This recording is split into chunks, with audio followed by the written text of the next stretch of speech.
ಸದಾಕಾಲ ಸ್ಮರಣೀಯರಾದ ಗುರುದೇವರನ್ನು ಹೃದಯಾರೆ ಧ್ಯಾನಿಸಿಕೊಂಡು ಪ್ರವಚನ ಕಾರ್ಯಕ್ರಮದಲ್ಲಿ ಭಾಗಿಗಳಾದ ತಮ್ಮೆಲ್ಲರಿಗೂ ಶರಣಾರ್ಥಿಗಳು.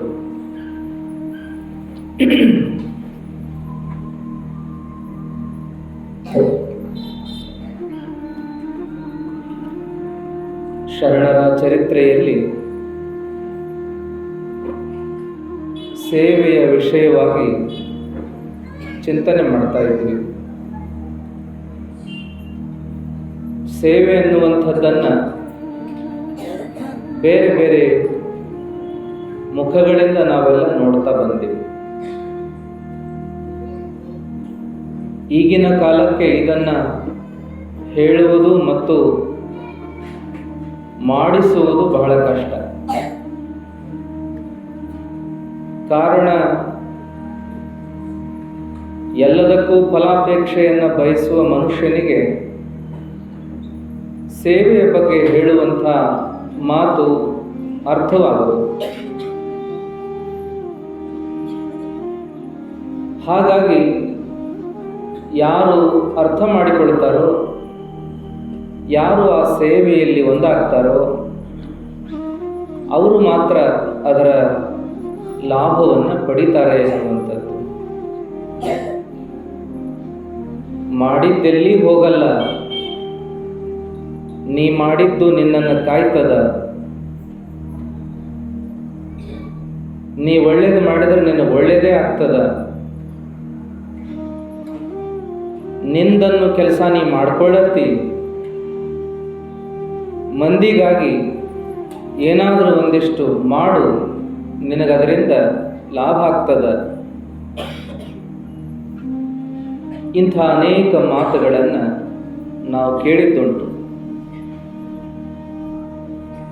ಏನು ನಾವೆಲ್ಲ ಕೆಲವರು ಉಳಿದಿದ್ದೀವಿ. ನಾವೆಲ್ಲ ಪೂರ್ಣ ಪ್ರಮಾಣದಲ್ಲಿ ಸೇವೆಯಲ್ಲಿ ತೊಡಗಿಸಿಕೊಳ್ಳಕ್ಕಾಗದೇ ಇದ್ದರೂ ಕನಿಷ್ಠ ಪಕ್ಷ ಸೇವೆಯ ಬಗ್ಗೆ ಕೇಳಿದವರಾದರೂ ಇದ್ದೀವಿ. ಇನ್ನು ಕೆಲವರು 12 ಆಣೆ, ಇನ್ನು ಕೆಲವರು 8 ಆಣೆ, ಇನ್ನು ಕೆಲವರು 4 ಆಣೆ ಸೇವೆಯನ್ನು ಅಳವಡಿಸ್ಕೊಂಡಿದ್ದಾರೆ. ಅಂಥವರು ಈಗ ಕಾರಣಕ್ಕೆ ಸಿಗ್ತಾರೆ. ಆದರೆ ಇನ್ನೂ ದಿನಗಳು ಕಳೆದ ಮೇಲೆ, ಇನ್ನೂ 5-10 ವರ್ಷಗಳು ಹೋದ ಮೇಲೆ ಬಹುಶಃ ಅದನ್ನು ನಾವು ಕಾಣಲಿಕ್ಕೆ ಆಗೋದಿಲ್ಲ ಅನ್ನುವಂಥದ್ದು. ಆದರೆ ದೊಡ್ಡವರು ಹೇಳ್ತಾರೆ, ಯಾವುದೂ ಅಷ್ಟು ಸುಲಭವಾಗಿ ಹಾಳಾಗಲ್ಲ, ನಶಿಸಿ ಹೋಗಲ್ಲ. ಹಂಗೆ ಹೋಗೋ ಹಾಗಿದ್ರೆ ಯಾವ ಕಾಲಕ್ಕೋ ಇದು ಹೋಗಿಬಿಡಬೇಕಾಗಿತ್ತು. ಆದರೆ ಇದು ಹಾಗೆ ಸಾಧ್ಯ ಇಲ್ಲ. ಇವೆಲ್ಲ ರಕ್ತಗತವಾಗಿರ್ತವೆ. ಪ್ರೀತಿ, ವಿಶ್ವಾಸ, ಸ್ನೇಹ, ಸೌಹಾರ್ದತೆ, ಸೇವೆ, ಸಹಕಾರ, ಸಹಯೋಗ, ಇವೆಲ್ಲ ಒಳ್ಳೆಯ ಗುಣಗಳು. ಇವೆಲ್ಲ ರಕ್ತಗತವಾಗಿರ್ತವೆ. ಬಹುಶಃ ಅದು ಯಾರೋ ಒಬ್ಬರಲ್ಲಿ ಹೆಚ್ಚಿರಬಹುದು, ಯಾರೋ ಒಬ್ಬರಲ್ಲಿ ಕಡಿಮೆ ಇರಬಹುದು. ಆದರೆ ಪೂರ್ಣ ಪ್ರಮಾಣದಲ್ಲಿ ಇವೆಲ್ಲ ನಶಿಸಿ ಹೋಗೋದಲ್ಲ ಅಂತೇಳಿ. ಒಳ್ಳೆಯದು ಎಂದೆಂದಿಗೂ ಬಾಳ್ತದ. ಒಳ್ಳೆಯದಕ್ಕೆ ಅಳಿಗಾಲ ಇಲ್ಲ, ಅದು ಉಳದೇ ಉಳಿಬೇಕು. ಅದಕ್ಕೆ ಹೇಳ್ತಾರಲ್ಲ, ಬೆಳಗು ಅದೇ ಕತ್ತಲೆಯೂ ಅದೇ ಅಂತ ಹೇಳುವ ಮಾತಿನಲ್ಲಿ ಬೆಳಗು ಅಳಿತದ ಅಂತ ಹೇಳಕ್ಕಾಗಲ್ಲ. ಬೆಳಗಳೆದ್ರೆ ಕತ್ತಲೆ ಏನು ಉಳಿತದೆ ಅಂತೇಳಿ. ಬೆಳಗೋತು ಅಂದ್ರೆ ಕತ್ಲೆನೂ ಹೋದಂಗ, ಕತ್ಲು ಹೋತು ಅಂದ್ರೆ ಬೆಳಕು ಹೋದಂಗ. ಹಾಗಾಗಿ ನಾವು ಒಳ್ಳೆತನ ಅನ್ನೋದು ಉಳಿಯೋದಿಲ್ಲ ಅಂತ ಹೇಳಲಿಕ್ಕಾಗೋದಿಲ್ಲ. ಅಂದ್ರು ಏನು ಪ್ರಮಾಣ ಕಡಿಮೆ ಆಗಬಹುದೇನೋ, ಕಾಲ ಪ್ರವಾಹಕ್ಕೆ ಸಿಕ್ಕು ಜನ ಒಬ್ಬರನ್ನೊಬ್ಬರು ನೋಡಿಕೊಂಡು ಅವರನ್ನು ಇವರು ಅನುಸರಿಸ್ಕೊಂಡು ಹೋಗೋ ಕಾರಣಕ್ಕೆ ಆ ಒಳ್ಳೆಯ ಧರ್ಮದ ವಿಚಾರಗಳು ಕಡಿಮೆ ಆದವು ಅಂತ ಅನ್ನಿಸ್ಬಹುದು. ಆದ್ರೆ ಪೂರ್ಣವಾಗಿ ಇಲ್ಲದಂಗಾತು ಅನ್ನಕ್ಕೆ ಬರೋದಿಲ್ಲ. ಅದಕ್ಕೆ ಹೇಳಿದ್ರಲ್ಲ, ಕೃತಯುಗ, ತ್ರೇತಾಯುಗ, ದ್ವಾಪರ ಯುಗ, ಕಲಿಯುಗ ಅನ್ನೋ 4 ಕಾಲಗಳಲ್ಲಿ ಧರ್ಮ ಯಾವ್ಯಾವ ರೀತಿಯಲ್ಲಿ ಬೆಳವಣಿಗೆಯನ್ನ, ಬದಲಾವಣೆಯನ್ನ ಹೊಂದಿತ್ತು ಅಂತೇಳಿ. ಕೃತಯುಗದಲ್ಲಿ ಧರ್ಮ 4 ಕಾಲುಗಳ ಮೇಲೆ ನಿಂತಿತ್ತು. ತ್ರೇತಾಯುಗದಲ್ಲಿ ಧರ್ಮ 3 ಕಾಲಿನ ಮೇಲೆ ನಿಂತಿತು. ದ್ವಾಪರ ಯುಗದಲ್ಲಿ ಧರ್ಮ 2 ಕಾಲಿನ ಮೇಲೆ ನಿಂತಿತು. ಕಲಿಯುಗದಲ್ಲಿ ಧರ್ಮ 1 ಕಾಲಿನ ಮೇಲೆ ನಿಂತಿತು ಅನ್ನುವಂಥ ವಿಷಯವನ್ನ ಹೇಳ್ತಾ ಬರ್ತಾರೆ. ಇದಕ್ಕೂ ಮುಂದುವರೆದೇನಪ್ಪ ಅಂದ್ರೆ ಕಾಲಿಲ್ಲದೆ ನಿಂತದ ಅಂತ, ಅಥವಾ ಕಾಲಿಲ್ಲದೆ ಮುಗ್ಗರಿಸ್ತು ಅಂತ ಹೇಳಿದ ಮಾತು ಬಂದಿಲ್ಲ. ಹಾಗಾಗಿ ಧರ್ಮ ಪೂರ್ಣವಾಗಿ ನಶಿಸ್ತದಂತ ಹೇಳಕ್ ಬರುವುದಿಲ್ಲ. ಎಂಥ ಮರಳುಗಾಡಿನೊಳಗೂ ಸಹಿತ ಓಯಸಿಸ್ ಅಂತಂದ, ಅಂದ್ರೆ ನೀರಿನ ಎಲ್ಲಾರ ಮೂಲಗಳು ಸಿಗ್ತಾವಂತ. ಕಿಲೋಮೀಟರ್ ಗಟ್ಟಲೆ ಹೋದ್ರ ಯಾಕಾಗೋಲ್ಲಕ ನೀರಿನ ಮೂಲ ಸ್ವಲ್ಪ ಸಿಗುತ್ತದ ಅಂತ ಕೇಳ್ತೀವಂದ್ಮೇಲೆ ಜಗತ್ತಿನೊಳಗೂ ಕೂಡ ಸ್ವಲ್ಪ ಆದರೂ ಧರ್ಮ ಉಳಿಲಿಕ್ಕೇ ಬೇಕು ಅಂತ. ಧರ್ಮಪೂರ್ಣ ಇಲ್ಲವಾದರೆ ಜಗತ್ತಿಗೂ ಉಳಿಗಾಲ ಇಲ್ಲ, ಜೀವ ಸಂಕುಲಕ್ಕೂ ಉಳಿಗಾಲ ಇಲ್ಲ. ಹಾಗಾಗಿ ಧರ್ಮ ಅದು ಎಂದಿಗೂ ಅಳಿಲಾರದು ಅಂತೇಳಿ. ಧರ್ಮ ಅನ್ನೋದಕ್ಕೆ ಇನ್ನೊಂದು ಅರ್ಥವು ಶಾಶ್ವತವಾದದ್ದು, ಪುರಾತನವಾದದ್ದು, ಸನಾತನವಾದದ್ದು, ಅನಂತವಾದದ್ದು, ಅಳಿಲಾರದ್ದು, ಹೀಗೆಲ್ಲ ಹೇಳ್ಯಾರ. ದೇವರ ಬಗ್ಗೆ ಹೇಳುವಾಗ ಇದನ್ನ ಹೇಳ್ಯಾರ, ಅನಾದಿ, ಅನಂತ, ಪುರಾತನ, ಶಾಶ್ವತ ಅಂತ ಹೇಳಿ. ಹಾಗಾಗಿ ನಾವೆಲ್ಲ ಏನ್ ಮಾಡ್ಬೇಕಾಗ್ಯದ ಅಂತ ಕೇಳಿದ್ರ, ಕಡ್ಕೋಳು ಮಡಿವಾಳಪ್ಪನಂತ ಅಜ್ಜ ಹೇಳ್ತಾನ, ಧರ್ಮ ಬಿಡಬೇಡ್ರಿ. ಎಷ್ಟ ಕಾಲಗಳು ಬಂದು ಹೋಗ್ಲಿ, ಏನೇ ಬದಲಾವಣೆಗಳ ಜಗತ್ತಿನಲ್ಲಾಗ್ಲಿ, ಧರ್ಮವನ್ನ ಬಿಡಬೇಡ್ರಿ. ಧರ್ಮ ಬಿಟ್ರಿ ಅಂದ್ರ ನಿಮ್ಮ ಅಳಿಗಾಲವನ್ನ ನೀವು ತಂದುಕೊಂಡಂಗ ಆಗ್ತದ. ಧರ್ಮ ಮಾಡ್ಲಿಕ್ಕರ ಧರ್ಮಕ್ಕ ಉಳಿಗಾಲ ಇಲ್ದಂಗಲ್ಲ, ನಮಗ್ ಉಳಿಗಾಲ ಇಲ್ದಂಗ ಆಗ್ತದ. ಅದಕ್ಕೆ ಧರ್ಮ ಬಿಡಬೇಡ್ರಿ ಅಂತ ಹೇಳಿ. ಕರ್ಮವು ಹೆಚ್ಚಿತು, ಕಡೆ ಮಜಲಾದೀತು, ಧರ್ಮವ ಬಿಡಬೇಡಿರಣ್ಣ ಅಂತ ಹೇಳುವಾಗ ಕಡಿಮಜಲು ಅಂತ ಬಳಸಿದರು. ಒಬ್ರು ಪ್ರೊಫೆಸರು ಫೋನ್ ಮಾಡಿ ಕೇಳ್ತಾ ಇದ್ರು, ಅಜವರೊಂದು ಕಡೆ ಚಿಂತನೆಗೆ ಹೊಂಟಿದ್ದೀನಿ, ಒಂದು ವಿಷಯ ಕೊಟ್ಟಾರ ನನಗೆ, ಅದು ಹಿಂಗೈತ್ ನೋಡ್ರಿ ಅಂತ ಇದನ್ನು ಹೇಳಿದರು.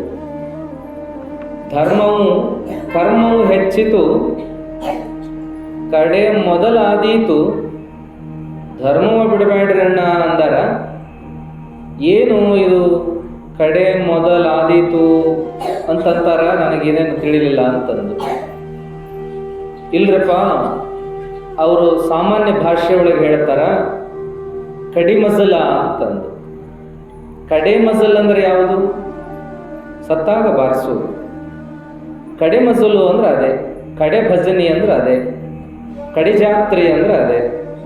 ಹಾಗಾಗಿ ಬಬಲಾದಿಯವರು ಹೇಳ್ತಾರೆ, ಕಡೆ ಮಜಲ ಆದೀತು, ಕಡಿಯ ಭಜನೆ ಪಾದು.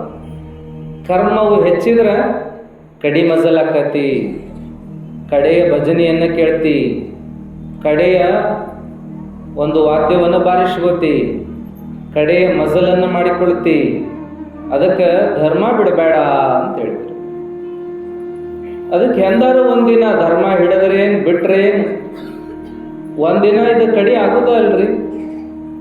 ಅದ್ರಾಗ ಏನದ, ಧರ್ಮ ಹಿಡಿದವನು ಕಡಿ ಆಗ್ತಾನ, ಮುಂದೇನಪ್ಪ ಧರ್ಮ ಬಿಟ್ಟವನು ಕಡಿ ಆಗ್ತಾನ, ಹಿಡಿದವನು ಕಡಿ ಆಗ್ತಾನ ಅಂದಮೇಲೆ ಮತ್ತೆ ಯಾಕೆ ವಿಚಾರ ಮಾಡೋದು? ಆದರೆ ಅನುಭವಿಸೋದೇನದಲ್ಲ, ಅದು ಬಹಳ ಕಷ್ಟದಾಯಕವಾದ್ದು. ಯಾಕಂದ್ರೆ ಅಂತಿಂತ ಕಷ್ಟಗಳು ಬರೋದಿಲ್ಲ. ಶಕ್ತಿ ಇರುವಾಗ ಬಂದದ್ದನ್ನೇನೋ ಎದುರಿಸಿದ್ವಿ. ಹಣಕಾಸಿನ ಕಷ್ಟ ಬಂತು, ಒಂದು ಬಿಟ್ಟು ಒಂದು ಉದ್ಯೋಗ ಮಾಡಿದ್ವಿ. ತೀರಾ ಕೊರತೆಯಲ್ಲೇ ಜೀವನ ಮಾಡಬೇಕಾತು ಅಂದಾಗ್ಲೂ ಮಾಡಿದ್ವಿ. ಏನೋ ಒಂದು ರೊಟ್ಟಿ ತಿನ್ನೋರು ಅರ್ಧ ಗಿರ್ಧ ತಿಂದೇನಾದರೂ ಜೀವನ ಮಾಡಿದ್ವಿ. ಏನು ಕೈಗರ್ಚನ್ನು ಕಡಿಮೆ ಮಾಡಿ ಹತ್ತಿ ಮಾಡಿಕೊಂಡು ಜೀವನ ಮಾಡಬಹುದು. ಶಕ್ತಿ ಇದ್ದಾಗ ಏನೆಲ್ಲ ಮಾಡಿರ್ತಾರೆ ಎಲ್ಲರೂ. ಊಟಕ್ಕೆ ಕೊರತೆ ಆಗಿರ್ತದ, ಬಟ್ಟೆಗೆ ಕೊರತೆ ಆಗಿರ್ತದ, ಖರ್ಚಿಗೆ ಕೊರತೆ ಆಗಿರ್ತದ. ಆಮೇಲೆ ಇಷ್ಟೆಲ್ಲ ಬಂದ ಮೇಲೆ ನನ್ನವ್ರು ತನ್ನವರು ಅವರು ಕೊರತೆ ಆಗುತ್ತಾರ. ಅವರು ಬಿಟ್ಟು ದೂರ ಸರಿತಾರ. ಎಲ್ಲಿ ಅಜ್ಜಿ ನಮ್ಮ ಮೇಲೆ ಬಂದಿತ್ತೋ, ಎಲ್ಲೇನು ಇದನ್ನ ದಿನ ನೋಡೋದು ಕೇಳೋದು ಅಂತ ಅವರು ಆ ಕಡೆ ಈ ಕಡೆ ವಾರ ಆಗಬಹುದು. ಆ ಕಷ್ಟವನ್ನು ಅನುಭವಿಸಬಹುದು. ನನ್ನವರು ನಮಗಾಗಲಿಲ್ಲಲ್ಲಪ್ಪ, ನಮ್ಮವರು ನಮ್ಮನ್ನು ಹಿಡಿಲಿಲ್ಲಪ್ಪ ಅನ್ನೋ ತಾಪಕ್ಕೆ ಒಳಗಾಗಬಹುದು. ಅಂಥವನ್ನೆಲ್ಲರೂ ನೋಡೇ ಬಂದಿರ್ತಾರೆ ಜೀವನದಲ್ಲಿ. ಅವನ್ನೆಲ್ಲ ಎದುರಿಸ್ತಾರೆ. ಏನೆಲ್ಲವನ್ನ ನಾವು ಎದುರಿಸಿಕೊಂಡು ಜೀವನವನ್ನ ಮಾಡಿಕೊಂಡು ಇಲ್ಲಿವರೆಗೂ ಬಂದಿರ್ತೀವಿ. ಆದ್ರೆ ಕಡೆ ದಿನದಲ್ಲ, ನಮ್ಮ ಶರೀರವೇ ನಮಗೆ ಕೊಡೋ ತ್ರಾಸು, ನಮ್ಮ ಮನಸ್ಸೇ ನಮಗೆ ಕೊಡೋ ತ್ರಾಸು. ಇದನ್ನ ತಡ್ಕೊಳ್ಳಿಕ್ಕೆ ಆಗೋದಿಲ್ಲ. ಬಹುಶಃ ಯಾವ ಶತ್ರುಗಳು ನಮಗಟ್ಟು ತ್ರಾಸು ಕೊಡಕ್ಕಿಲ್ಲ. ನಮ್ಮ ದೇಹ, ನಮ್ಮ ಮನಸ್ಸು ನಮಗಟ್ಟು ತ್ರಾಸು ಕೊಡ್ತವ. ಎಲ್ಲ ಇದ್ರೂ ಇವುಗಳು ತ್ರಾಸು ಹೇಳ್ರಿ ಏನ್ ಮಾಡೋದು? ಏನೆಲ್ಲ ಅದ ಮನ್ಯಾಗ ತಿನ್ನಾಕ ಬಾಯಿಲ್ಲ ಅಂತಿರ್ತಾರೆ. ಎಲ್ಲ ಐತ್ರಿ. ಅವತ್ತು ಹೇಳಿದ್ವಿ ಅಲ್ಲ, ಇಲ್ರಿ ಮೊದಲಿನಂಗ ಯಾಕೋ ಆಗವಲ್ದು, ಡಾಕ್ಟ್ರಿಗೆ ಚೆಕ್ ಮಾಡಿಸಿದ್ರೆ ಎಸ್ ಬಂದದ ಅಂದಿದ್ನಂತ. ಹಂಗಾಗಿ ಏನಪ್ಪ ಅಂದ್ರೆ, ಏನೆಲ್ಲ ತೊಂದರೆಗಳು ಜೀವನದಲ್ಲಿ ಬಂದದ್ದನ್ನು ಎದುರಿಸ್ಕೋತಾ ಬಂದರೂ ಕೂಡ ದೈಹಿಕವಾಗಿ ಆಗುವ ತೊಂದರೆಗಳನ್ನು, ಮಾನಸಿಕ ತೊಂದರೆಗಳನ್ನು ಎದುರಿಸೋದು ಬಹಳ ಕಷ್ಟ.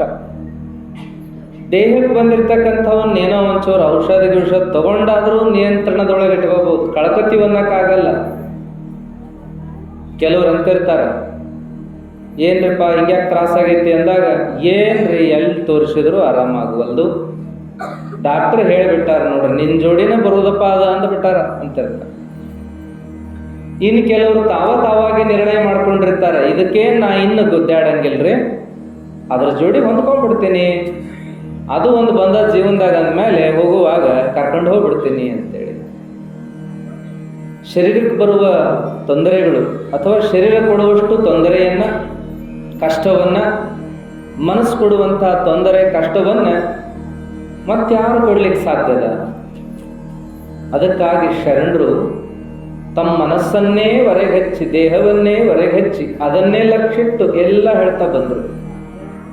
ಏನ್ ಕಾಡ್ತಾವವ್ವ ಕಬ್ಬಕ್ಕಿ ಹೊಲದಾಗ ಇರುವೆನ ಒಬ್ಬಕ್ಕಿ ಅಂತ ಶರೀಫರು ಹಾಡುವಾಗ ದೇಹದ ಬಗ್ಗೆ ಹೇಳಿದ್ರು. ಅದನ್ನು ಚೋಳ ಕಡಿತ, ನನಗೊಂದು ಚೋಳ ಕಡಿತ ಅಂದ್ರೆ ದೇಹದ ಬಗ್ಗೆ ಹೇಳಿದ್ರು. ಹಾವು ತುಳ್ದೇನ್, ನಾನೊಂದು ಹಾವು ತುಳ್ದೇನ ಅಂದ್ರೆ ದೇಹದ ಬಗ್ಗೆ ಹೇಳಿದ್ರು. ಆಮೇಲೆ ಏನಪ್ಪಾ ಅಂತಂದ್ರೆ ಕುಂಬಾರಾಕಿ ಗಡಿಗೆ ಮಾಡಿದ ಕಥೆ ಹೇಳಿದ್ರಲ್ಲ ಶರೀಫರು. ಎಂಥ ಭಕ್ತಿವಂತಳಿಕೆ ಕುಂಬಾರಕ್ಕೆ ಅನ್ನುವಾಗ ಇದನ್ನ ಹೇಳಿದ್ರು. ಏನು ಹಾಡಿದ್ರು ದೇಹ ಬಿಟ್ಟೇನು ಹೇಳಲಿಕ್ಕೆ ಹೋಗ್ಲಿಲ್ಲ, ಎಲ್ಲ ಹಾಡಿನೊಳಗೆ. ಅದಕ್ಕೆ ಎಂತೂ ಸೈರಿಸಬಹುದು ಈ ಭವದ ಬಾಧೆಯನ್ನು, ಕಂತುಹರ ಜನಿಪುದನೆ ಸಾಕು ಮಾಡಭವ ಅಂತ ಸರ್ಪಭೂಷಣರು ಹಾಡ್ತಾರೆ.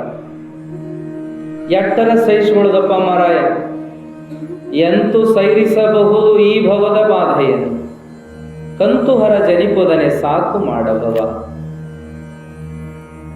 ಕಾಯ ಕರ್ಣೇಂದ್ರಿಯಗಳು ವಿಷಯದಾಸೆಗಳು ದಾಯಾದ್ಯರಂತೆನ್ನ ತಿಕ್ಕಿ ಮುಕ್ಕುವವು. ಅವರದ್ರೊಳಗೆ ದೇಹದ ಬಗ್ಗೆ ಎಲ್ಲ ಹೇಳ್ತಾ ಹೋಗ್ತಾರೆ. ಎಷ್ಟು ಕಾಡ್ತಾವಿವು ಅಂದ್ರೆ ಹೇಳಕ್ಕೆ, ಅಡವೆನ ಹುಲಿ ಬೇಕು, ಈ ಮನದನ ಹುಲಿ ಬಹಳ ಕೆಟ್ಟ ಅಂತಾರೆ. ಗಾಣದಾಗ ಕಬ್ಬು ಸಿಕ್ಕೊಂಡ್ರೆ ಇನ್ನೂ ಒಳ್ಳೇದು, ರಸ ಆದ್ರೂ ಬಂದೈತು, 4 ಜನಕ್ಕೆ ಕುಡಿಯಕ್ಕೆ ಒಳ್ಳೆ ಪಾನೀಯನಾದ್ರೂ ಆದೀತು. ಆದ್ರೆ ನನ್ನನ್ನು ಇವು ಹಿಂಡಿ ಹಾಕ್ತಾವಲ್ಲ, ಚೇಚಿ ಇದು ಯಾರಿಗೂ ಬೇಡ, ನನಗೂ ಬೇಡ, ಇಷ್ಟು ಕಷ್ಟ ಅಂತ ಹೇಳ್ತಾರೆ. ಅದಕ್ಕೆ ದೇಹದ ಬಗ್ಗೆ, ಮನಸ್ಸಿನ ಬಗ್ಗೆ ನಾವುಗಳು ವಿಚಾರ ಮಾಡಿ ನೋಡ್ಕೊಂಡ್ರೆ ನಮಗೂ ಇದೆಲ್ಲ ಅನುಭವಕ್ಕೆ ಬರ್ತದೆ. ಭಾಳ ಕೆಟ್ಟಪ್ಪ ಅಂತೇಳಿ. ಅದಕ್ಕೆ ಯಾಕೆ ಮನಸ್ಸನ್ನು ನಾಯಿ, ಹಂದಿ, ಕತ್ತಿ, ಕುದುರೆ ಬೇದ್ರಂದ್ರೆ ಅಟ್ಟು ಕಾಡ್ತದಂತನ ಬೇದ್ರಿ. ಎಷ್ಟು ಕಾಡ್ತದಂದ್ರೆ ಮಹಾತ್ಮರು ಅಪ್ಪ ದೇವ್ರೇ ಸಾಕು ಮಾಡಪ್ಪ ಅಂತ ಬೇಡ್ಕೊಂಡ್ರು. ನಿಮ್ಮ ಮನಸ್ಸುಗಳನ್ನು, ನಿಮ್ಮ ದೇಹವನ್ನು ನೀವು ನೋಡ್ಕೊಳ್ರಿ, ನಿಮಗೆ ಗುರುತಾಗ್ತದೆ. ಬಹಳ ಜನ ಏನು ಮಾಡ್ತಾರಂದ್ರೆ ತಮ್ಮ ದೇಹವನ್ನು, ತಮ್ಮ ಮನಸ್ಸನ್ನು ಮರೆಯೋಕೆ ಪ್ರಯತ್ನ ಮಾಡ್ತಾರೆ. ಅರಿಯಕ್ಕೆ ಪ್ರಯತ್ನ ಮಾಡೋದಿಲ್ಲ, ಎಲ್ಲರೂ ಮರೆಯೋಕೆ ಪ್ರಯತ್ನ ಮಾಡ್ತಾರೆ. ಹಾಗಾಗಿ ಒಬ್ಬರ ಕುತ್ಕೊಳಕ್ಕೆ ಒಲ್ಲೆ ಅನಿಸ್ತದ, ಧ್ಯಾನ ಮಾಡಕ್ಕೆ ಒಲ್ಲೆ ಅನಿಸ್ತದ, ಪೂಜಾ ಸಾಕು ಅನಿಸ್ತದ, ಪಾರಾಯಣ ಮಾಡಂದ್ರೆ ಎಲ್ಲಿದು ಬಿಡು ಅನಿಸ್ತದ. ಯಾಕಂದ್ರೆ ನಮ್ಮನ್ನು ನಾವು ತಿಳ್ಕೊಳಕ ನಮಗಿಷ್ಟ ಇಲ್ಲ. ಯಾಕಂದ್ರೆ ಅಷ್ಟು ಭಯಾನಕ ಐತೆ ನಮ್ಮೊಳಗೆ. ನಾವು ಅಂತ ಭಯಾನಕನೇ ಇದ್ದೀವಿ. ಇನ್ನೊಬ್ರು ನೋಡೋದಂದ್ರೆ ನಮಗೆ ಭಾಳ ಪ್ರೀತಿ ಆಗ್ತದೆ. ಟಿವಿ ನೋಡ್ದಂಗೆ ನೋಡ್ತೀವಿ. ಇನ್ನೊಬ್ರ ಜೀವನ, ಇನ್ನೊಬ್ಬರ ವಿಚಾರ, ಇನ್ನೊಬ್ರ ಮಾತು, ಇನ್ನೊಬ್ರ ಕತೆ. ಯಾರೋ ಒಬ್ಬಾಕಿ ಇನ್ನೊಬ್ಬಾಕಿಗೆ ಹೇಳಾಕತ್ತಿದ್ಲಂತ, ಈ ಹೆಣ್ಮಕ್ಳಿಗೆ ಏನು ಬುದ್ಧಿನೇ ಇಲ್ಲ, ನೀವಲ್ರಿ ನೀವು ತಿಳ್ಕೊಂಡಿರ. ಆಕೆ ತನ್ನ ಗೆಳತಿಗೆ ಹೇಳಾತಿದ್ಲಂತ, ಏನು ಹೆಣ್ಮಕ್ಳಿಗೆ ಬುದ್ಧಿನೇ ಇಲ್ಲ, ಬರೀ ಏನೇನಾರು ಮಾಡ್ಕೊತ ಕುಂದಿರ್ತಾವ. ಅವಾಗ ಆಕೆ ಕೇಳಿದ್ಲಂತ, ಏನಾತು ಏನಿಲ್ಲ, ಕೆಲಸ ಐತೋ ಇಲ್ಲೋ ಇವ್ರ ಮನ್ಯಾಗ, ಬರೀ ಕಂಡರ್ದೇ ಮಾತಾಡೋದು, ಕಂಡರ್ದೇ ಆಡ್ಕೊಳ್ಳೋದಾತ ಇವ್ರಿಗೆಲ್ಲ. ಇವ್ರಿಗೇನು ದೇವ್ರು ಬಂದು ಹೇಳಿದ್ರು ಇವ್ರಿಗೇನು ತಿಳಿಯಂಗಿಲ್ಲ. ಸಾಕಾಗಿ ಹೋಗೈತೆ ಇಂಥರ ಕಾಲಾಗ, ಯಾಕಾರ ಇಂಥರ ಕೂಡ್ಯಾರೋ ಜಗತ್ನ್ಯಾಗ ಅಂತ ಅನ್ಸಾಕತ್ತದಂತ ಬೈಕೋತ್ ಕುಂತ್ಲ. ಆಕೆ ಆಕೆ ಅಂದ್ಲು, ಬೈಬೇಡ, ಸಾಕು ಬಿಡೋ, ಎಷ್ಟ್ರ ಬೈಕಿ, ಸಾಕು ಅನ್ನಾಗ್ತಿದ್ಲು. ಅಲ್ಲ, ನಾ ಮಂದಿಗೆ ಬೇದ್ರೆ ನಿನಗೆ ಯಾಕೆ ತ್ರಾಸಾಕತಿ ಅಂತ ಈಗ ಕೇಳಿಲ್ಲ. ಇಲ್ಲ, ಅವ್ರ ಜೋಡಿ ನಾನು ಒಂಚೂರು ಅವಾಗ ಕುಂತಿರ್ತೀನಿ, ಅದಕ್ಕೆ ಒಬ್ಬರ ಬಗ್ಗೆ ಒಬ್ರು ಮಾತಾಡ್ಲಿಕ್ಕೆ ಎಲ್ಲರೂ ಸಜ್ಜೆ. ಆದ್ರೆ ನಮ್ಮ ಬಗ್ಗೆ ನಾವು ಮಾತಾಡ್ಕೊಳ್ಳಿಕ್ಕೆ ನಮಗೆ ಬರದೇ ಇಲ್ಲ, ಮಾತಾಡ್ಕೊಳ್ಳೋದಿಲ್ಲ. ನಮ್ಮಷ್ಟಕ್ಕೆ ನಾವು ಬಹಳ ಚಲೋ ಒಳ್ಳೆಯವರು. ಆದ್ರೆ ಇನ್ನೊಬ್ಬರ ವಿಷಯಕ್ಕೆ ಬಂದಾಗ ಅವರೆಲ್ಲರನ್ನೂ ನಾವು ಇಂಥ ತಪ್ಪು ಮಾಡ್ತಾರೆ, ಹಾಗೆ ಮಾಡ್ತಾರೆ ಅಂತ ಗುರುತಿಸ್ತೀವಿ. ಅದಕ್ಕೇನಪ್ಪ ಅಂದ್ರೆ ಮೊದಲು ನಿಮ್ಮ ಮನಸ್ಸನ್ನು, ನಿಮ್ಮ ದೇಹವನ್ನು ನೀವು ನೋಡ್ಕೊಳ್ರಿ, ಗುರುತಾಗ್ತದ. ಎಂಥ ಕಷ್ಟ ಕೊಡ್ತಾವ, ಎಂಥ ತೊಂದರೆ ಕೊಡ್ತಾವ ಇವೆಲ್ಲ. ಅದಕ್ಕಾಗಿ ಇವೆಲ್ಲ ಭಯಪಟ್ಟಾಗ್ಯಾವ. ಕಾಮ, ಕ್ರೋಧ, ಲೋಭ, ಮೋಹ, ಮದ, ಮತ್ಸರ ಎಲ್ಲರಿಗೂ ಭಯಪಟ್ಟದಾವ. ಆದ್ರೆ ಕೆಟ್ಟ ಅಂತ ಯಾರಿಗೂ ಅನಿಸ್ಯಾವ ಅವೆಲ್ಲ? ಯಾರಿಗೂ ಅನಿಸಿಲ್ಲ. ಹೇಳ್ತಾರ, ನಾವು ಕೇಳಿದ್ವಿ, ನಾವು ಹೇಳ್ತೇವೆ, ನೀವು ಕೇಳಿದ್ರಿ. ನಮಗ ಅವು ಕೆಟ್ಟ ಅಂತ ಏನಾರ ಅನ್ಸ್ಯಾವೇನು? ಕೆಟ್ಟ ಅನ್ಸಿದ್ರೆ ಎಂದೋ ಬಿಡ್ತಿದ್ವಿ ಅವನ್ನ. ನಮಗೆ ಅವುಗಳ ಜೋಡಿನ ಚಲೋ ದೋಸ್ತಿ. ಕಾಮ, ಕ್ರೋಧ, ಲೋಭ, ಮೋಹ, ಮದ, ಮತ್ಸರ ಅಂದ್ರೆ ಎರಡು ಜೀವ, ಎರಡು ಹೊಟ್ಟಿ, ಹೌದಲ್ರಿ? ಸಿಟ್ಟು ಮಾಡ್ಕೊಳ್ಳೋದಂದ್ರೆ ಯಾರಿಗೂ ಅಲ್ಲೇ ಆಗ್ತದೆ. ಎಲ್ಲರೂ ಒಮ್ಮೆ ಸಿಟ್ಟು ಮಾಡ್ಕೊಳ್ಳೋರ ಇನ್ನೊಬ್ರಿಗೆ ಹೇಳ್ತಾರ, ಹಿಂಗೆಲ್ಲ ಮ್ಯಾಕ್ ತೆಗೆದ್ರೆ ನಡೆಯಂಗಿಲ್ಲ, ಈಗಿನ ಕಾಲದಾಗ ಬಡ್ಕೊಂಡು ಹೋಗ್ತಾರ. ಅವ್ರು ಸ್ವಲ್ಪ ಸ್ಟ್ರಾಂಗ್ ಇರಬೇಕು, ಒಂದು ಸ್ವಲ್ಪ ಖಡಕ್ ಇರಬೇಕಂತ. ಏನು ಮಾಡೋದದ? ಅವರವರ ಸ್ವಭಾವತಃ ಬಂದಿರ್ತಾವ ಗುಣಗಳು. ಆದರೆ ಸಿಟ್ಟಂತೂ ತೊಂದರೆ ನಮಗೆ ಮಾಡ್ತದೆ. ಕಾಮಕ್ರೋಧಾದಿಗಳು ಇನ್ನೊಬ್ಬರಿಗೆ ಮಾಡೋ ತೊಂದರೆಗಿಂತ ನಮಗೆ ಮಾಡೋ ತೊಂದರೆನ ಹೆಚ್ಚಂತ ಎಲ್ಲರೂ ಹೇಳ್ಕೊತ ಬಂದಾರ. ಆದರೆ ನಾವು ಅವುಗಳ ಜೋಡಿ ದೋಸ್ತಿ ಮಾಡಿರೋದ್ರಿಂದ ಅವು ನಮಗೇನು ಅನ್ಸೋದಿಲ್ಲ. ಕುಡುಕರು ದೋಸ್ತಿ ಮಾಡಿದವರಿಗೆ ಕುಡಿಯಾವ ತಪ್ಪು ಮಾಡಕತ್ತಾನಂತ ಅನ್ಸೋದೇ ಇಲ್ಲ. ಕುಡಿಲಿಕ್ಕೂ ದೋಸ್ತಿ, ಕೆಲವರು ಕುಡ್ದವ್ರ ಜೊತೆ ಕುಡುಕರ ಜೋಡಿ ದೋಸ್ತಿ ಇರ್ತದೆ. ಅವರಿಗೆ ಅವ ಮಾಡೋದು ತಪ್ಪ ಅನಿಸೋದಿಲ್ಲ. ನೀವೇನಾರ ಯಾಕೆ ಮಾಡ್ಕೊಳ್ರಿಪ್ಪ, ನಾನು ಸಾಬರಿಗೆ ಬರಬೇಡ್ರಿ, ನೀವು ಕುಡೀರಿ, ಬೇಕಾದ್ರೆ ನಾ ಶೇಂಗಾ ತಿನ್ಕೋತ ಕೊಂಡಿರ್ತನು ಅಂತಾರಂತ. ಅವ್ರಿಗೆ ಏನು ತಪ್ಪು ಅನಿಸ್ತದ? ಕುಡುಕ ತಪ್ಪು ಮಾಡಾಕತ್ತಾನ, ಕುಡಿಯೋದು ತಪ್ಪು ಅಂತ ಅವ್ರಿಗೆ ಅನ್ಸೋದೇ ಇಲ್ಲ. ಹಾಗೆ ನಾವೆಲ್ಲ ಕಾಮಕ್ರೋಧಾದಿಗಳ ಜೊತೆಗಿರುವಾಗ ಅವು ತಪ್ಪು ಅಂತ ನಮ್ಗೆ ಹೆಂಗೆ ಅನಿಸ್ತವ? ಅನ್ಸಕ್ಕೆ ಸಾಧ್ಯ ಆಗೋದಿಲ್ಲ.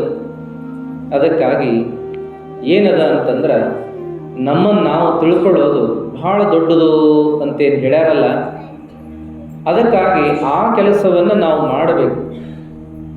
ಯಾಕೆ ನಮಗೆಲ್ಲ ಹಿರಿಯರ ಪೂಜೆ, ಪ್ರಾರ್ಥನೆ, ಜಪ, ಪಾರಾಯಣ, ಸತ್ಸಂಗ, ಶಿವಾನುಭವ, ಪ್ರವಚನ ಅಂತ ಇವನ್ನ ಯಾಕೆ ಹಚ್ಚಿಕೊಟ್ಟಾರ ಹಿರಿಯರ ಅಂತಂದ್ರೆ, ನಿಮ್ಮನ್ನು ನೀವು ಸ್ವಲ್ಪರ ತಿಳ್ಕೊಡ್ರಿ. ಯಾವಾಗೂ ಎಂಗೇಜ್ ಇರ್ತೀರಿ, ನಿಮ್ಮನ್ನು ನೀವು ಮರೆಯುವುದರೊಳಗೆ ಇರ್ತೀರಿ. ಉಣ್ರಿ, ತಿನ್ರಿ, ಮಲಗ್ರಿ, ವ್ಯವಹಾರ ಮಾಡ್ರಿ, ಉದ್ಯೋಗ ಮಾಡ್ರಿ, ಗಳಿಸ್ರಿ, ಏನೆಲ್ಲ ಮಾಡ್ರಿ, ಅಲ್ಲೆಲ್ಲ ಕಡೆನೂ ನಿಮ್ಮನ್ನು ನೀವು ಮರೆಯುವುದ ಐತಿ. ನಿಮ್ಮನ್ನು ನೀವು ಅರಿಯುವುದಿಲ್ಲ. ಉಣ್ಣುವಾಗ ಆಹಾರವನ್ನು ಅರಿತೀವಿ, ನಮ್ಮನ್ನಲ್ಲ. ಮಲಗುವಾಗ ನಿದ್ದೆಯನ್ನು ಸವಿತೀವಿ, ನಮ್ಮನ್ನಲ್ಲ. ವ್ಯವಹಾರ ಮಾಡುವಾಗ ಗಳಿಕೆಯ ಕಡೆಗೆ ಲಕ್ಷ್ಯ ಇಡ್ತೀವಿ, ನಮ್ಮ ಬಗ್ಗೆ ಅಲ್ಲ. ಯಾರ್ದೋ ಜೊತೆ ಬೆರೆತಾಗ ನಾವು ಅಲ್ಲಿ ಆಯಾ ಭಾವನೆಗಳ ಜೊತೆಗಿರ್ತೀವಿ, ನಮ್ಮ ಬಗೆಗೆ ನಮ್ಮ ಕುರಿತಾಗಿ ವಿಚಾರಿಸದಲ್ಲಿ ಇರೋದಿಲ್ಲ ನಾವೆಲ್ಲ.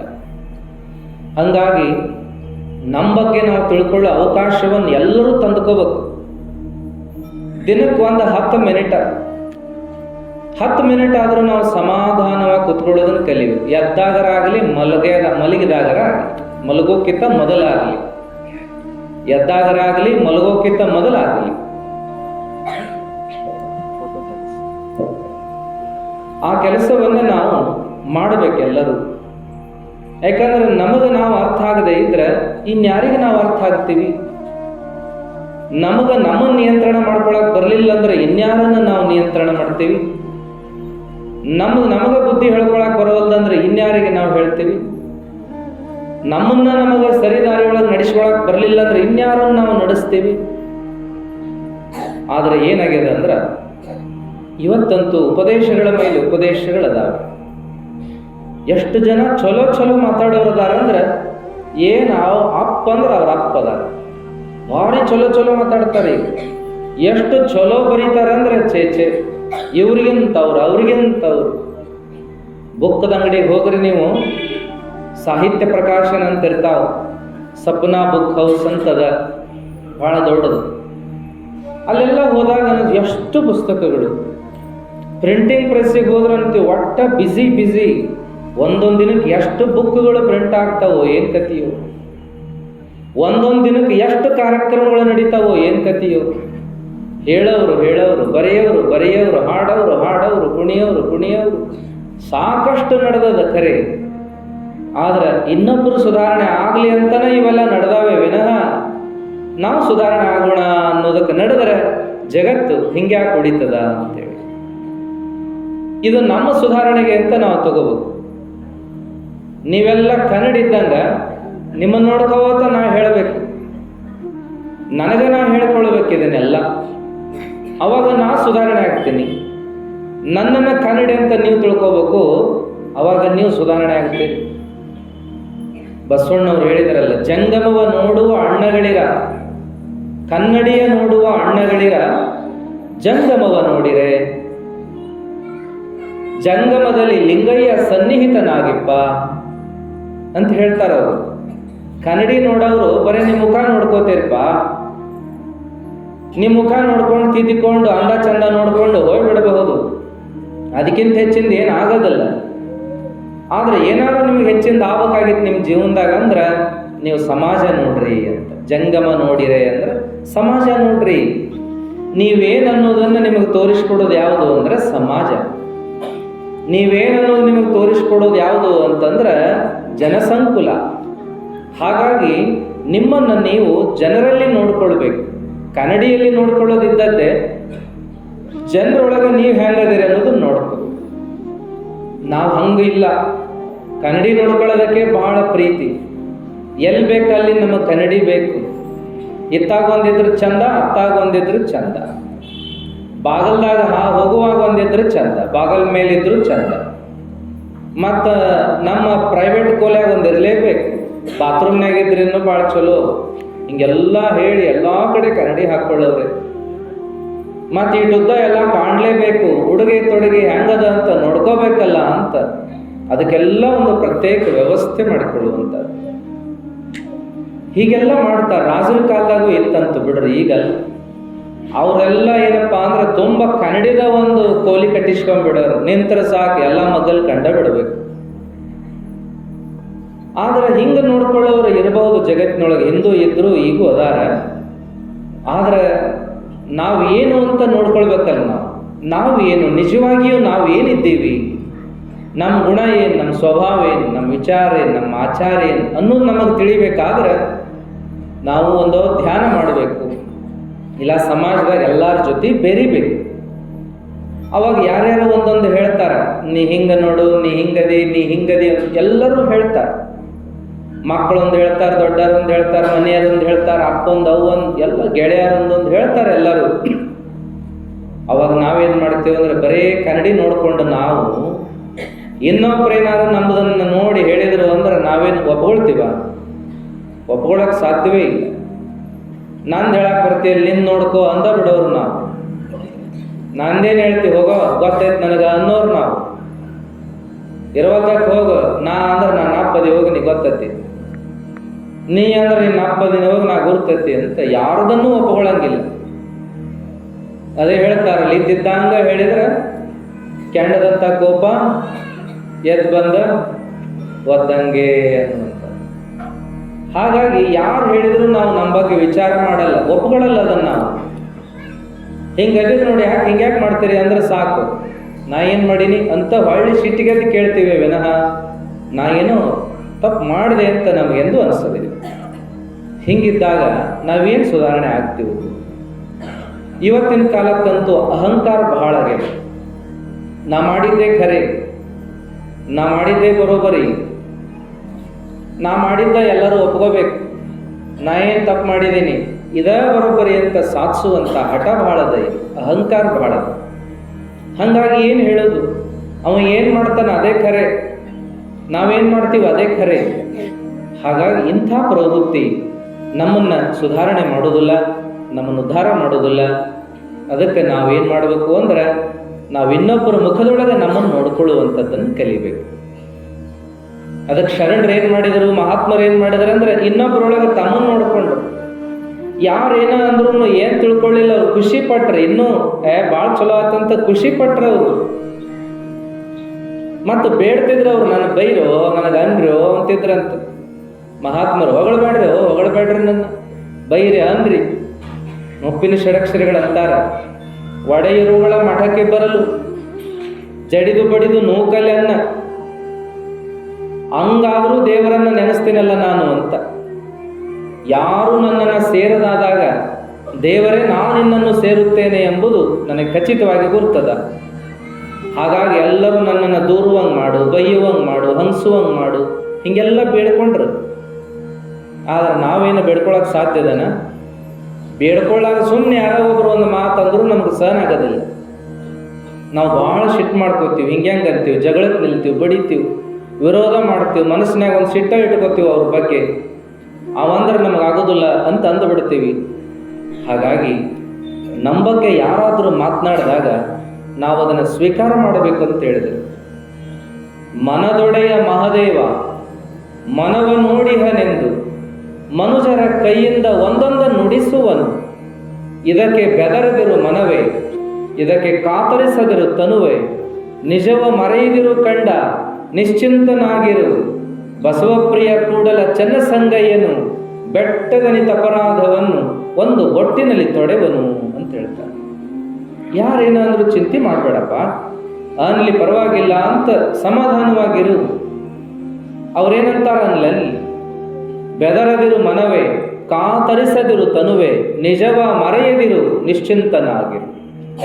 ನೀ ಏನನ್ನೋದು ನಿನಗೆ ಚಂದ ಗೊತ್ತಿರ್ತದೆ, ನಿನಗಿಂತಲೂ ಚಂದ ಇನ್ಯಾರಿಗೆ ಗೊತ್ತಿರಕ್ಕೆ ಸಾಧ್ಯದ? ನೀನು ಬರೋಬ್ಬರಿ ಅನ್ನೋದನ್ನು ನಿನ್ನ ಮನಸ್ಸು ಕೇಳಿ ನೋಡ್ಕೋ. ನೀ ಬರೋಬ್ಬರಿ ಇದೇ ಇಲ್ಲೋ ಅನ್ನೋದನ್ನು ನಿನ್ನ ಆತ್ಮ ಕೇಳಿ ನೋಡ್ಕೋ, ಅದು ಹೇಳ್ತದ. ನಿನ್ನ ಮನಸ್ಸು, ನಿನ್ನ ಆತ್ಮ ನಿನಗೆ ಬರೋಬ್ಬರಿಪ್ಪ ನೀ ಇದ್ದದ್ದು ಅಂತ ಹೇಳಿದವು ಅಂದ್ರೆ ಯಾರಿಗೂ ಅಂಜಾಕ್ ಹೋಗಬೇಡ, ಸಮಾಧಾನವಾಗಿರು, ನಿಶ್ಚಿಂತವಾಗಿರು. ದೇವರು ನೀ ಮಾಡಿದ ಬೆಟ್ಟದಷ್ಟು ತಪ್ಪು ಸಹಿತ ಒಂದು ಬಟ್ನ್ಯಾಗ ಸರಿಸಿಬಿಡ್ತಾನೆ. ನೀ ಪ್ರಾಮಾಣಿಕವಾಗಿದ್ದಿ ಅಂದ್ರೆ ನೀ ಬೆಟ್ಟದಷ್ಟು ತಪ್ಪು ಮಾಡಿದ್ರು ದೇವರೊಂದು ಬಳ್ಳಾಗ ಸರಿಸ್ತಾನಪ್ಪ. ಯಾಕೆ ಚಿಂತೆ ಮಾಡ್ತೀಯ ಅಂದ್ರೆ ನಾವಿದನ್ನು ಒಪ್ಕೊಳ್ಳಂಗಿಲ್ಲ. ಅದಕ್ಕೆ ನಾವೆಲ್ಲ ಎಷ್ಟು ಬ್ಯುಸಿಯಾಗಿವಿ. ಇವತ್ತು ದೇವ ಕಾರ್ಯಗಳು ಭಾಳ ನಡೆದವ್ರಿ. ಮತ್ತು ಎಷ್ಟು ಮಾಡ್ತಾರೆ ಪೂಜೆ ಪುನಸ್ಕಾರ, ಎಷ್ಟು ಮಾಡಿದರೂ ತೀರದು.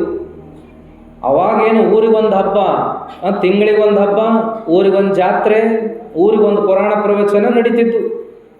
ಈಗ ಎಷ್ಟು ಕಡೆ ನಡೀತಾವ, ಏನೆಲ್ಲ ಹಬ್ಬ ಹುಣಿಮೆ ಜಾತ್ರೆ, ಎಲ್ಲರೂ ಅನ್ನ ದಾಸೋಹ ಮಾಡು, ಇವ್ರ ದಾಸೋಹ ಮಾಡು, ಅವ್ರು ಜಾತ್ರೆ ಮಾಡು, ಇವ್ರ ಜಾತ್ರೆ ಮಾಡು, ಇವೆಲ್ಲ ನಡೀತಾವ. ಮೊದಲಿನಗಿಂತೂ ಹೆಚ್ಚು ನಡೀತಾವ. ಆದ್ರೆ ಅದು ಎಷ್ಟರ ಮಟ್ಟಿಗೆ ಎಲ್ಲರ ಜೀವನಕ್ಕೆ ಮುಟ್ಟ್ಯಾವ ಅನ್ನೋದು ಭಾಳ ಮುಖ್ಯ. ಸುಮ್ಮನೆ ಒಬ್ಬರನ್ನ ನೋಡಿ ಒಬ್ಬರು ಮಾಡಾಕತ್ತೀವಿ. ಒಬ್ಬರು ಜಾತ್ರೆ ಮಾಡಿದ್ರು ನಾವು ಜಾತ್ರೆ, ಒಬ್ಬರು ದಾಸೋಹ ಮಾಡಿದ್ರು ನಾವು ದಾಸೋಹ, 4 ಮಂದಿ ಕೂಡುದು ಆತ ಚಾಲು ಪಟ್ಟಿ ಜಾತ್ರೆ, ಪಟ್ಟಿ ಜಾತ್ರೆ. ಬೆಳಗಾವಿ ಕಡೆಯಲ್ಲವ್ರು ಒಬ್ರು ಬಂದಿದ್ರು, ಭಾಳ ಸಿರಿವಂತರು. ಅಜ್ಜಾಗ ಏನೋ ಮಾಡಾಕತ್ತೀರಿ ಅಂದರು. ಅಜ್ಜನ ಮಠ ನಡೆದದ್ರಿಪ್ಪ ಕೆಲಸ, ಭಾಳ ಚಲೋ ರೀಪ್ಪ, ಭಾಳ ಒಳ್ಳೆಯದು, ನಾವು ಏನಾರು ಕೊಡ್ಬೇಕಂತ ಮಾಡಿದ್ದೀವಿ, ಅದಕ್ಕೆ ಇಲ್ಲೊಂದೇನೋ ಕೆಲಸ ನಡೆದದಂತ ಕೇಳಿದೀವಿ, ಬಂದೆವು, ಭಾಳ ಸಂತೋಷ, ನಿಮ್ಮ ಭಕ್ತಿ ನಿಮ್ಮ ಪ್ರೀತಿ ಏನು ಮಾಡ್ತೀರಿ ಮಾಡ್ರಿ. ಅಜ್ಜರ ಇಲ್ಲ, ನನಗೊಂದು ಮಾತು, ಏನು ನಡ್ದಾವಲ್ರಿ ಇವೆಲ್ಲ ಜಾತ್ರೆ ಊಟ ಹಾಕ್ಸು, ಜಾತ್ರೆ ಊಟ ಹಾಕ್ಸು, ಬ್ಯಾಸರಾಗಿ ಹೋಗ್ಯಾವ ನೋಡ್ರಿ ಅಜ್ಜರ. ಇಂಥದ ಮಾಡೋದಾದ್ರೆ ನಾ ಏನು ಯಾರಿಗೂ ಕಾಣಿಕೆನೇ ಕೊಡೋದಿಲ್ಲ. ಆದ್ರೆ ಸಮಾಜ ಉಪಯೋಗಿ ಕೆಲಸ ಆಗಬೇಕು, ಜನ ಕಲ್ಯಾಣದ ಕೆಲಸ ಆಗಬೇಕು, ವ್ಯಕ್ತಿಗತ ಕಲ್ಯಾಣ ಆಗಬೇಕು, ಎಲ್ಲರೂ ಪ್ರಜ್ಞಾವಂತರಾಗಿ ಬೆಳೆಯುವಂಥ ಕಾರ್ಯಕ್ರಮಗಳು ನಡೀಬೇಕು, ಅಂಥಲ್ಲಿ ಏನಾದರೂ ಮಾಡಬೇಕು ಅನ್ನುವಂಥ ಅಪೇಕ್ಷೆ ನಂದು ಅಂತೇಳಿ.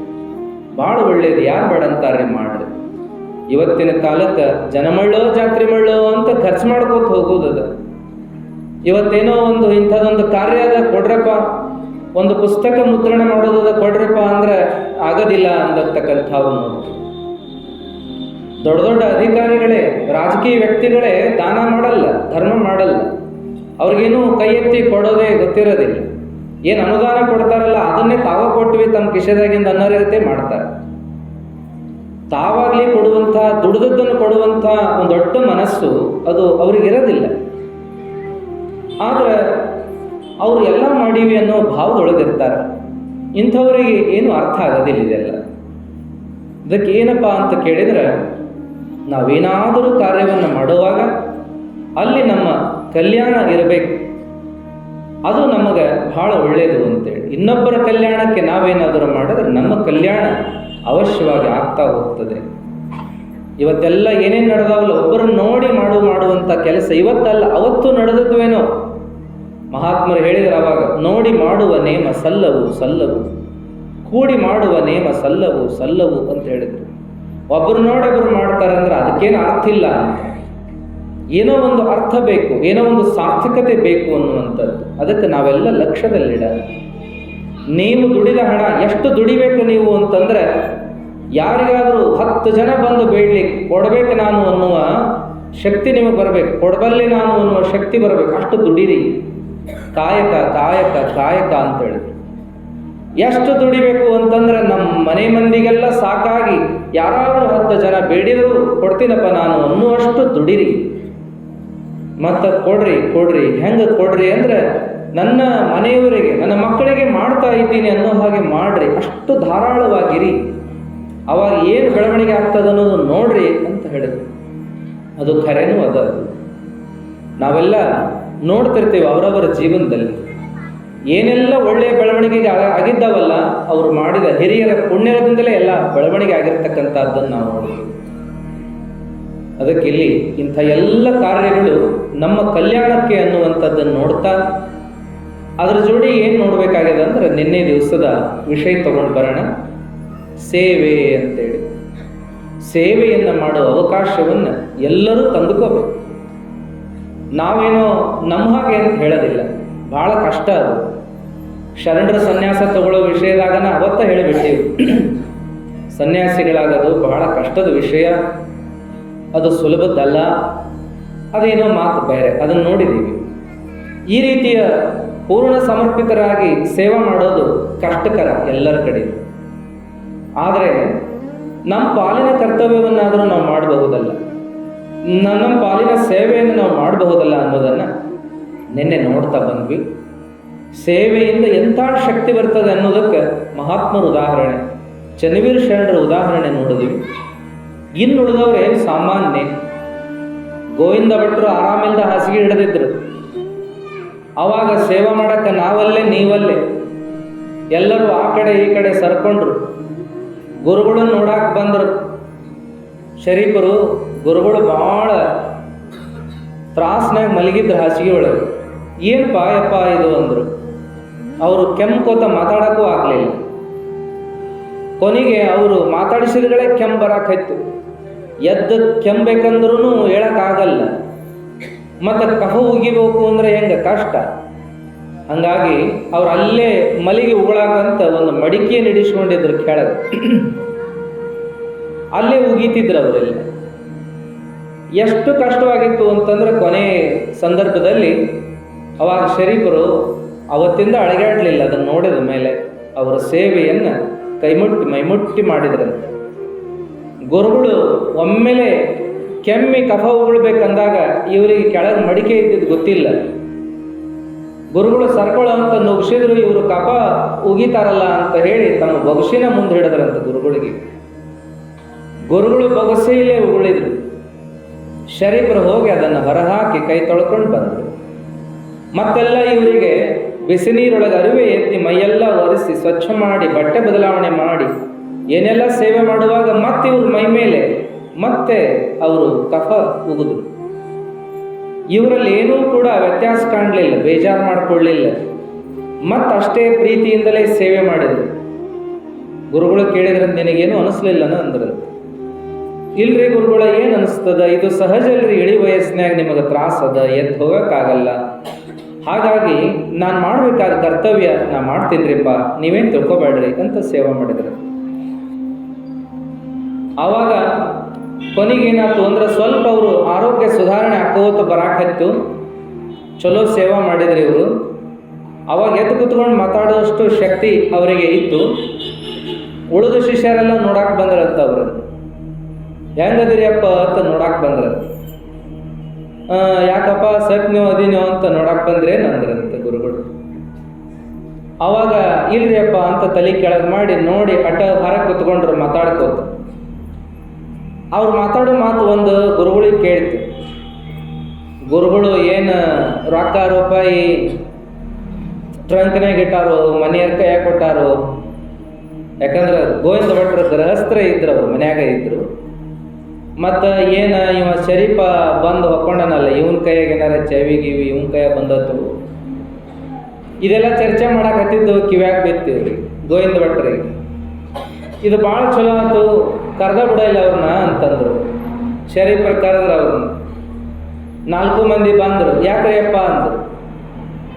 ಗುರುಗಳು ಎಲ್ಲಿಟ್ಟಾರ, ಏನಿಟ್ಟಾರ, ಏನು ಕತಿಯೋ, ಯಾರಿಗೆ ಕೊಡ್ತಾರೋ, ಏನು ಮಾಡ್ತಾರೋ, ಏನು ಶಿಷ್ಯನ ಕೈಯಾಗ ಕೊಟ್ಗಿಟ್ಟಾರೋ ಏನೋ ಅನ್ನಕತ್ತೀರಪ್ಪ. ಮತ್ತು ನೀವು ಶಿಷ್ಯರ ಅದಿರಿ, ನಿಮಗೊಂದಿಟ್ಟು ಕೊಡ್ಬೇಕು ಅನ್ನೋದು ಐತೆ ನನಗೆ ಅಂದ್ರೆ. ಅವಾಗ ಎಲ್ಲರ ಮುಖ ಹಳ್ಳಿದು ಹೂ ಹಳ್ಳಿದಂಗೆ ಭಾಳ ಖುಷಿ ಆಯ್ತು ಅವ್ರಿಗೆ.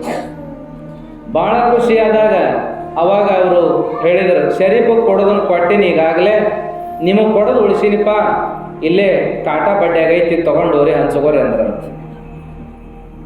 ಅವ್ರಿಗೆ ಒಳ್ಳೆ ಖುಷಿ ಆಯ್ತು. ಕಾಟಾ ಬಡ್ಡ್ಯಾಗ ಏನಾಯ್ತು ಅಂತ ಬಗ್ಗೆ ನೋಡಿ ಮಡಿಕೆ ಸಿಕ್ತಲ್ಲ ತೊಗೊಂಡು ಹೋದ್ರು ಹೊರಗೆ. ತೋ ಅಂತ ಮಡಿಕೆ ಹೊರಗೆ ಅದರ ಉಗುಳಿದ್ದೆಲ್ಲ ಕಫ ಉಗುಳಿತಿರ್ತಿದ್ರು. ಗುರುಗಳು ಹೇಳಿದರು, ಕೊಡಬೇಕಾದ್ದನ್ನು ಶರೀಫ ಕೊಟ್ಟಿನಪ್ಪ, ಕಾಣದಂತ ತಾವು ಕೊಟ್ಟಿನಿ, ಕಾಣುವಂಥದ್ದು ನಿಮಗೆ ಇಟ್ಟೀನಿ, ಕೆಳಗಡೆ ತಗೋರಿ ಅಂದಿದ್ರು. ಖುಷಿಲೇ ತೊಗೊಂಡು ಹೋದವರಿಗೆ ನಿರಾಶೆ ಆಯ್ತು. ತೋತು ಗುರುಗಳು ಹಿಂಗೆ ಕೊಟ್ಟಾರ ನೋಡಿ ಎಂಥದ್ದು ಅಂತೇಳಿ ಒಗದು ಬೇಕೋತು ಆಗತ್ತೆ ಮನೆಗೆ. ಗುರುಗಳು ಸೇವೆ ಮಾಡಿದ ಶರೀಫರಿಗೆ ಎಂಥ ಶಕ್ತಿ ಬಂತಂದ್ರೆ ಅವ್ರು ಏನು ಹೇಳ್ತಾರ ಅದು ಆತ ಅವ್ರಿಗೆ. ಅವರನ್ನು ಯಾರೋ ಭಿಕ್ಷಕ್ಕೆ ಹೋದಾಗ ಯಾರೋ ನೀಡಲಿಲ್ಲ ಅವರಿಗೆ. ಅತಿಗೇರಿ ಊರಾಗ ಭಿಕ್ಷಕ್ಕೆ ಹೋದ್ರೆ ನೀಡಲಿಲ್ಲ, ಬಾಗಿಲ ಹಾಕೊಂಡ್ಬಿಟ್ರು.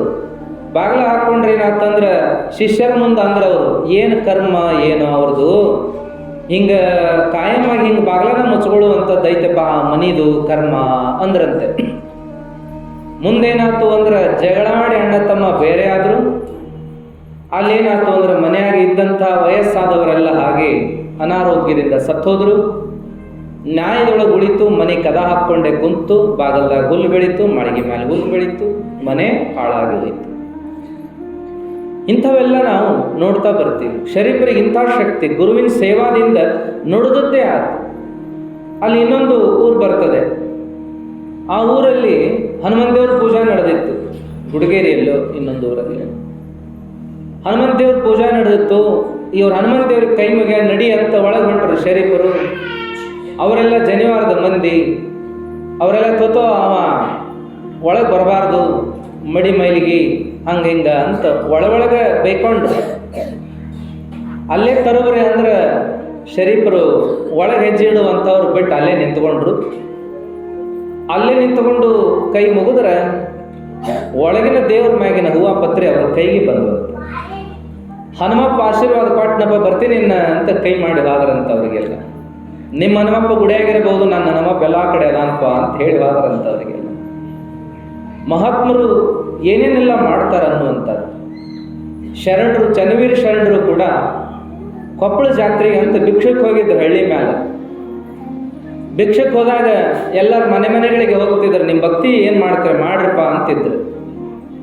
ಅವಾಗ ಒಬ್ರು ಮನ್ಯಾಗ ಉಬ್ಬುಬ್ಬಿ ಹೇಳಿದ್ರು, ಇಲ್ಲ ಅಜ್ಜಾರ ಭಾಳ ಚಲೋ ಆತ್ ನೀವು ಬಂದಿದ್ದು, ನಮ್ಮ ಮನೆಗೆ ಭಾಳ ಚಲೋ ಆಗೈತಿ ಈ ವರ್ಷ.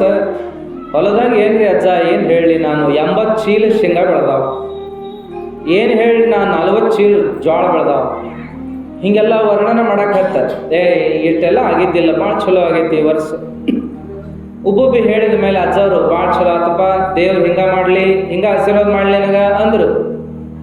ಕೊನೆಗೆ ಭಿಕ್ಷಾ ಏನು ಮಾಡವಪ್ಪ ಮಾಡು ಅಂದರು. ಅಜ್ಜ ನೀವೇನು ಅಂತೀರಿ ನೋಡ್ರಿ ಅಂತಂದಾಗ ಅಜ್ಜ ತಾನ ಒಂದು ಚೀಲ ಜೋಳ ಕೊಟ್ಬಿಡಪ್ಪ, ದಾಸೋ ಮುಟ್ತದ ಅಂದರು. ಅವಾಗ ಅವ ಮುಖ ಸಣ್ಣ ಮಾಡಿ ಒಳಗೆ ಹಾದ. ಒಳಗೆ ಹೊಟ್ಟು ಅವ್ರಿಗೆ ಹೇಳ್ತೇನ್ರಿ ಅಂತ. ಅವಾಗ ಆಯಿತು ಅಂದರು ಗುರುಗಳು. ಒಳಗೆ ಹೋಗಿ ಹೊರಗೆ ಬಂದು ಯಪ್ಪ ಒಂದು ಅರ್ಧ ಚೀಲ ಕೊಡ್ತೀನಿ ನೋಡ್ರಿ ಅಂತ. ಅವಾಗ ಗುರುಗಳು ಅಂದರು, ಉಬ್ಬೊಬ್ಬಿ ದೇವ್ರ ಪಟ್ಟ ಚಲೋ ಆತು ಅಂದಾವ, ದಾಸೋಹಕ್ಕೆ ಒಂದು ಚೀಲ ಕೊಡಪ್ಪ ಅಂತಂದ್ರೆ ಮುಖ ಸಣ್ಣ ಮಾಡಿದಾಗ ತಿಳ್ಕೊಂಡು ನಾನು ಹುಚ್ಚ, ನಾನು ನಿನ್ನ ಮೇಲೆ ಸತ್ತ ಐತಿ, ಬೈದಾದರೂ ಹೇಳ್ತೀನಿ ಒಂದು ಚೀಲ ಕೊಡು, ಏನೇನಾಗೋದಿಲ್ಲ, ನಿನ್ನ ಮನೆ ಹುಲಸಾಗ್ತದೋ ಮರಾಯ ಅಂತ ಹೇಳಿದ್ರು. ಅವಾಗ ಅವ ಇಲ್ಲ ಮನ್ಯಾಗ ಒಂಚೂರು ಒಳಗೆ ಮಾತಾಡಿದ್ನಿ, ಒಂಚೂರು ಟ್ರಿಕ್ ಇರ್ತಾವ್ರಿ, ಒಳಗೆ ಒಂಚೂರು ಮಾತಾಡ್ತೀವಿ ತಡ್ರಿ, ಮಾತಾಡ್ಕೊಂಡು ಹೇಳ್ತೀವಿ ತಡ್ರಿ, ಹಿಂಗೆಲ್ಲ ಟ್ರಿಕ್ಸ್ ಇರ್ತಾವ. ಅವನು ಹಂಗೆ ಅಂದ, ಒಳಗಟ್ಟು ಮಾತಾಡಿದ್ನಿ ರೀ, ಅವರು ಹಿಂಗೆ ಅಂದಾರ್ರಿ, ಒಂದು ಅರ್ಧ ಅಂದಾರ್ರಿ ಅಂತಂದ.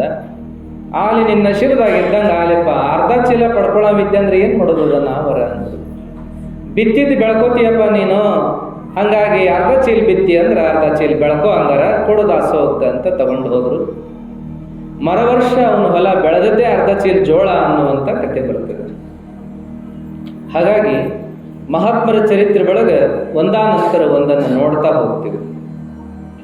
ಕಡ್ಕೊಂಡು ಮಡಿವಾಳಪ್ಪ ಹೇಳ್ತಾನಲ್ಲ, ದಾನ ಮಾಡಂದಾರ ನೆಳ್ಳತ್ತೀರಿ, ತುಸು ಬ್ಯಾನಿ ಬಂದರ ಮ್ಯಾಲ ಹೊಳ್ಳತ್ತೀರಿ ಅಂತ ಹೇಳ್ತಾರೆ.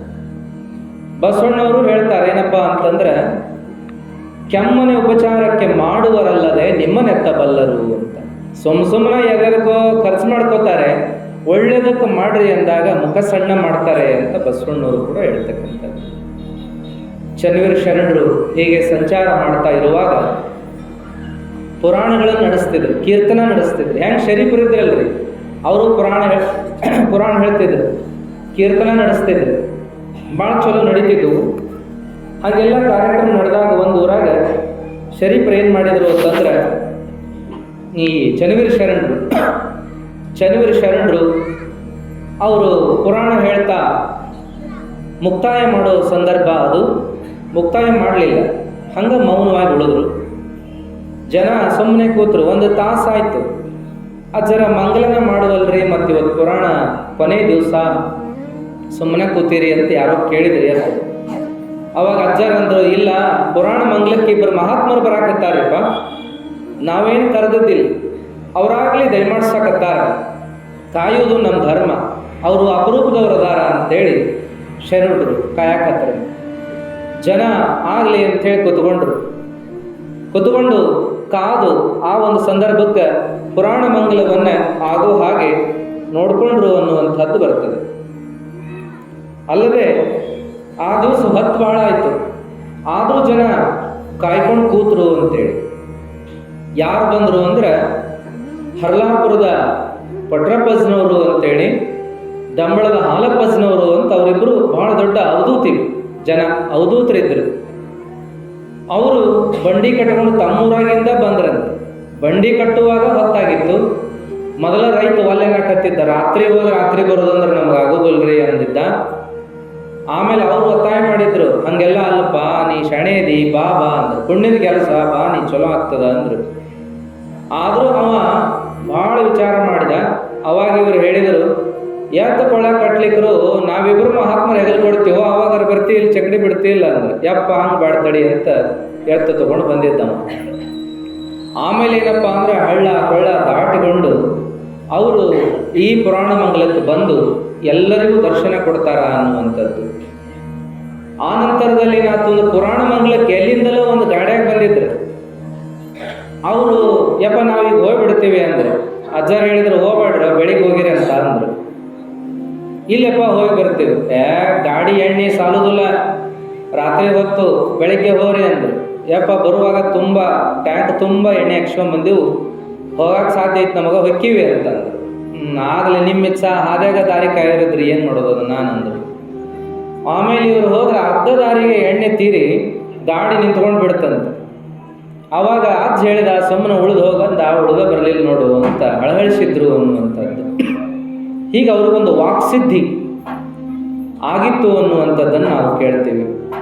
ಇತ್ತೀಚೆಗೆ ಕೆಲವು ಜನ ತಾವ ಪ್ರಚಾರ ಮಾಡ್ಕೊಳಕತ್ತಾರ, ನನ್ನ ನಾಲಿಗೆ ಕರಿನಾಲಿಗದ, ಕರಿಮಚ್ಚದ, ನಾ ಹೇಳಿದ್ದಾಗ್ತದ, ಹಂಗಾತು ಹಿಂಗಾತು, ಇವೆಲ್ಲ ಪ್ರಚಾರ ಮಾಡಿಕೊಳ್ತಾರೆ. ಈಗಂತೂ ಏನೇನು ಮಹಾತ್ಮರ ಜೀವನದಾಗ ಕೇಳ್ತೀವಲ್ಲ ಅವೆಲ್ಲ ನಮಗಾಗ್ಯಾವಂತ ಪ್ರಚಾರ ಮಾಡ್ಕೊಳ್ಳೋರು ಉಟ್ಕೊಂಡ್ಬಿಟ್ಟಾರ ಈಗೆಲ್ಲ. ಅದಕ್ಕೆ ಬ್ರಹ್ಮಾನಂದ ಅಜ್ಜವ್ರು ಹೇಳ್ತಿದ್ರಂತ, ನೋಡ್ರಿ ಎಲ್ಲರನ್ನೂ ನಂಬಾಕ್ ಹೋಗ್ಬೇಡ್ರಿ, ದೇವ್ರ ಹೇಳ್ತೀನಿ ಅನ್ನೋರ್ನೆಲ್ಲ ನಂಬಾಕ್ ಹೋಗ್ಬೇಡ್ರಿ, ಕ್ಯಾವಿ ಹಾಕಿದವ್ರನ್ನೆಲ್ಲ ನಂಬಾಕ್ ಹೋಗ್ಬೇಡ್ರಿ, ಬೇಡದವ್ರಿಗೆಲ್ಲ ಕೊಟ್ಕೋತ ಹೋಗ್ಬೇಡ್ರಿ.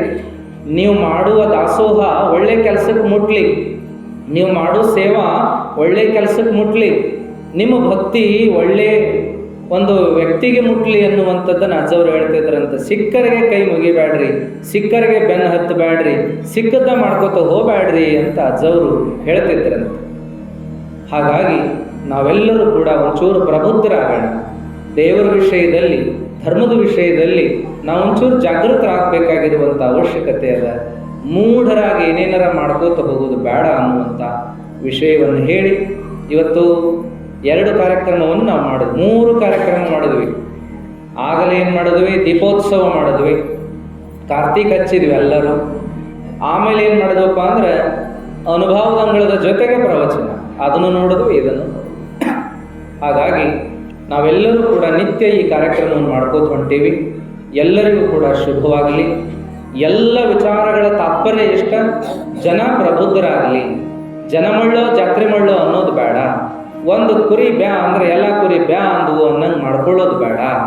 ಗೆದ್ದೆತ್ತಿನ ಬಾಲ ಹಿಡ್ಕೊಂಡು ಹೋಗೋದು ಬೇಡ.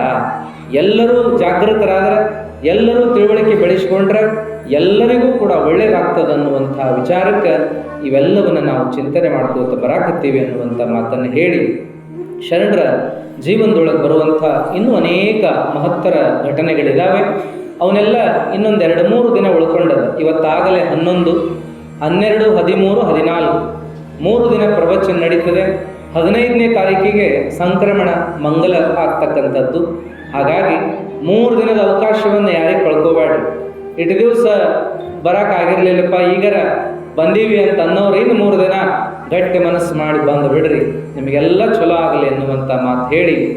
ಯಾಕಂದ್ರೆ ಒಳ್ಳೇದನ್ನು ನಾವು ಕರ್ಕರದೇ ಹೇಳಬೇಕಾಗ್ಯದ, ಒಳ್ಳೇದಕ್ಕೆ ಆ ಒಂದು ಸಂದರ್ಭದ ಈಗ.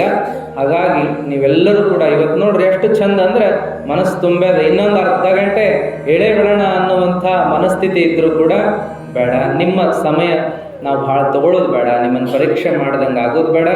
ನಿಮ್ಮೆಲ್ಲರ ಪ್ರೀತಿ, ವಿಶ್ವಾಸ, ಭಕ್ತಿ ಇದೇ ರೀತಿ ಇರಲಿ ಅಂತ ಹೇಳಿ, ಶರಣರ ಆಶೀರ್ವಾದ, ಮಹಾತ್ಮರ ಆಶೀರ್ವಾದ ನಿಮ್ಮ ಮೇಲೆ ಸದಾಕಾಲ ಇರಲಿ ಎನ್ನುವಂಥ ಮಾತಿನೊಂದಿಗೆ ನಮ್ಮ ಪ್ರವಚನಕ್ಕೆ ಮಂಗಲ ಹೇಳ್ತೀವಿ. ಎಲ್ಲರಿಗೂ ಶರಣಾರ್ಥಿಗಳು.